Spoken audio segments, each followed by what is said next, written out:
A woman will literally rewrite the entire story of your relationship inside her head. She'll rehearse the breakup speech, mourn you, and mentally move on. All because you failed to do something she desperately wanted but refused to ask for. And the worst part? You'll have absolutely no clue it even happened until right now, because I'm about to tell you everything. Let me start with a confession. I almost didn't make this video, and not because the topic is uncomfortable.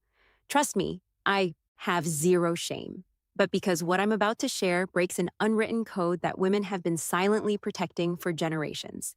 Researchers at the University of Texas conducted a multi-year study on communication gaps in romantic relationships, and they found something that should genuinely alarm every man watching this.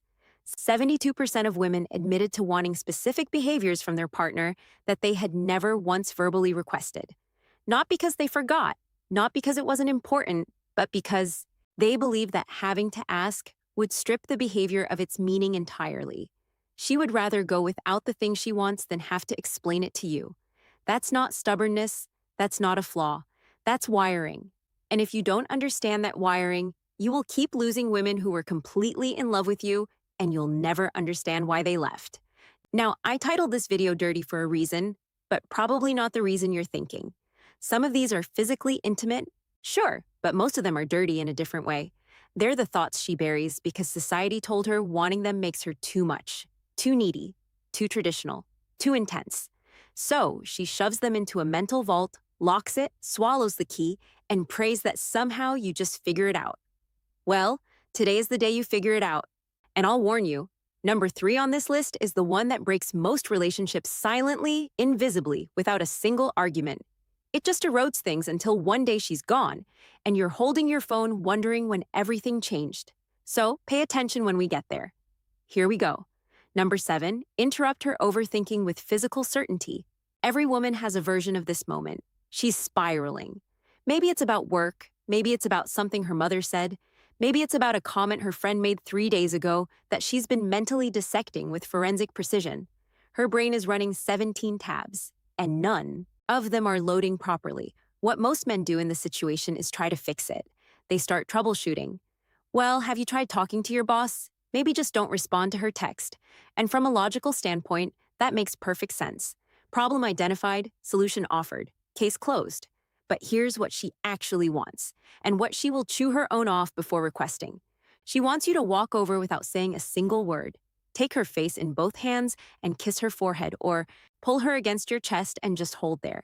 No advice, no commentary, just your physical presence communicating something that words consistently fail to deliver. I'm here. I'm solid. You can fall apart for a second because I'm not going anywhere. Neuroscientist Dr. Tiffany Field, who founded the Touch Research Institute at the University of Miami, has published over 100 studies proving that physical touch reduces cortisol levels by up to 31% within minutes. But here's what the data doesn't capture: the snort's emotional weight of unsolicited touch from someone you trust. That's not just stress relief. That's safety made physical. Snorts. She won't ask for this because asking for comfort feels like admitting weakness.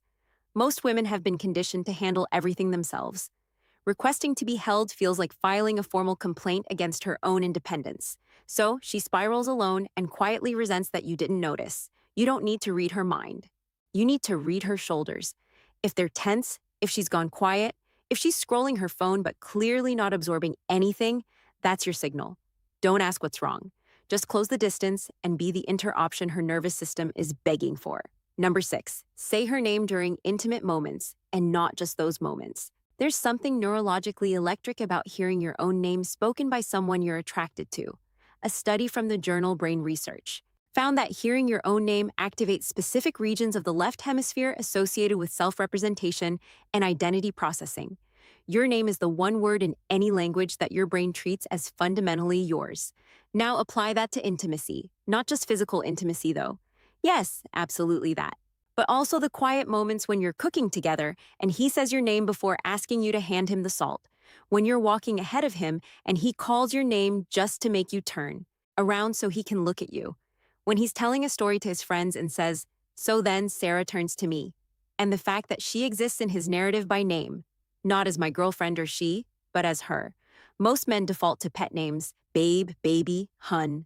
Those are warm and familiar, but also generic. Every woman he's ever dated was probably Babe at some point.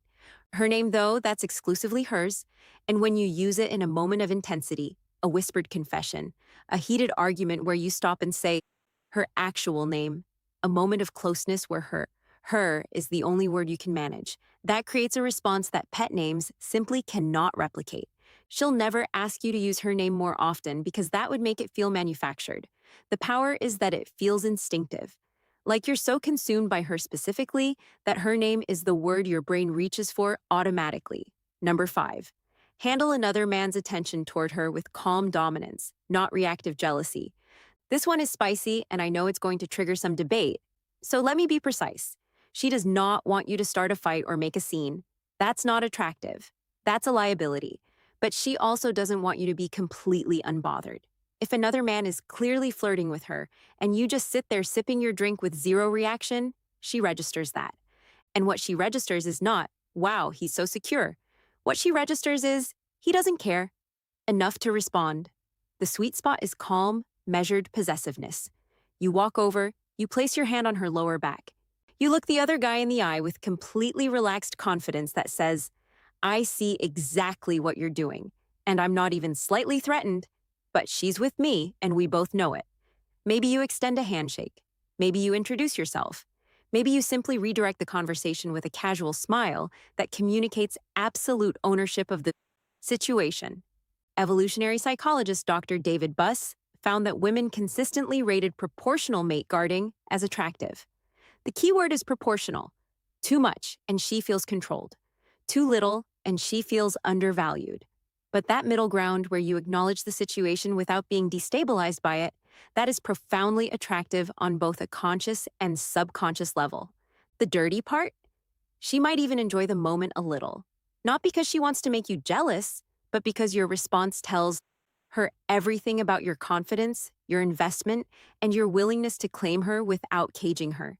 That distinction, claiming versus caging, is where most guys get it catastrophically wrong. Number 4. Take something off her plate without announcing it. This is the silent killer of female attraction, and almost nobody is talking about it. The American Psychological Association's 2023 Stress in America survey found that women reported significantly higher levels of chronic stress than men across every measured category: work, family, household management, emotional labor, logistics, scheduling. She is running an invisible project management system in her head at all times, and most of it goes completely unnoticed. She wants you to identify one thing on her mental checklist without her having to delegate it and just handle it quietly, completely, without expecting a parade. The car needs an oil change? It's done. She mentioned the kitchen faucet is dripping, fixed by the time she gets home. She's been stressing about groceries, the fridge is stocked. Not because she asked, because you paid attention and acted. Researcher Eve Rodsky calls this cognitive labor in her book Fair Play. Her research shows that in most heterosexual relationships, women carry roughly 70% of this invisible workload. And the exhaustion isn't from the tasks themselves, it's from being the only person who remembers that the tasks exist. When a man proactively handles something without being told, it creates a wave of relief and attraction that is almost embarrassingly powerful. She feels genuinely cared for, not because the task was hard, because the noticing was rare. She'll never ask you to do this because asking you to take something off her plate is, ironically, another thing on her plate. The moment she has to identify the task, explain it, and follow up on whether you did it, she's done more work than if she'd handled it herself. The magic is in the initiative. The magic is in her coming home and realizing something is already done, and she didn't have to think about it for even 1 second. Men who master Clear's throat, this become addictive because in a world where she has to manage everything, the man who manages something for her becomes the only place she can actually rest. Number 3, this is the relationship killer I warned you about. She wants you to pursue her after you already have her. That's it. That's the whole thing. And it is staggering how many men completely abandon this the moment the relationship becomes official. During the dating phase, you were incredible. You texted first, you planned dates, you complimented her without being prompted. Every interaction felt like you were actively choosing her, like being with her was a privilege you didn't take for granted. Then you got comfortable, And comfort is wonderful, but somewhere between comfort and complacency, you stop doing the things that made her fall for you. Not because you stopped caring, because you assumed the work was done.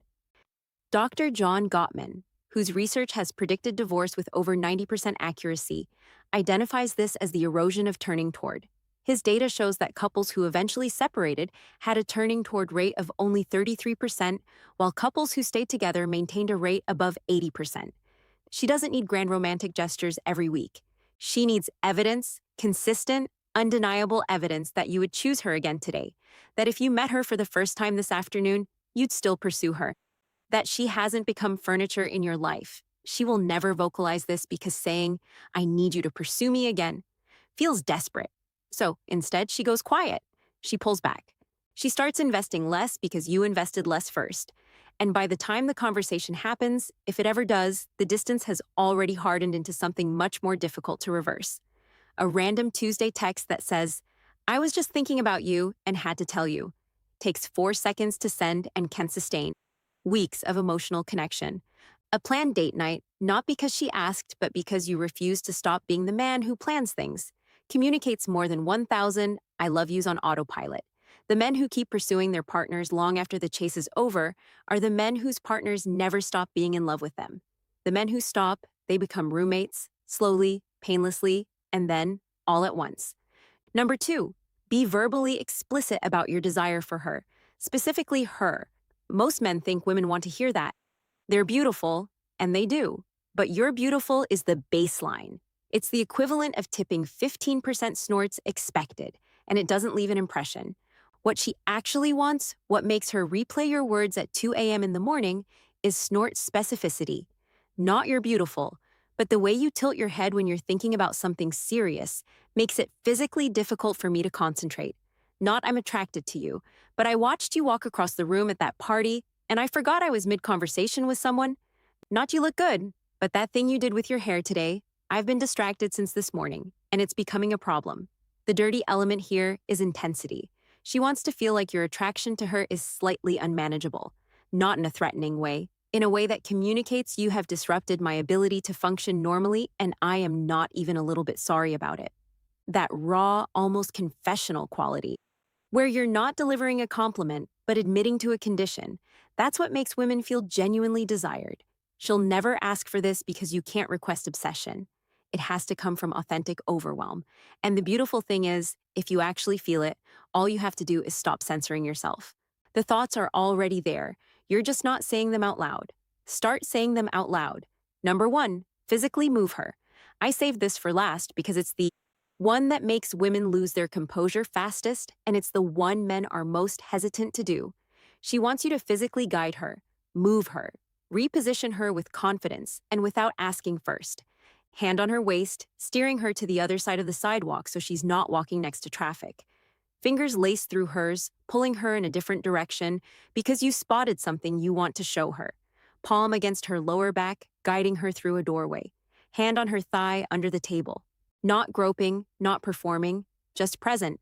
Standing behind her, both hands on her hips, gently turning her towards something.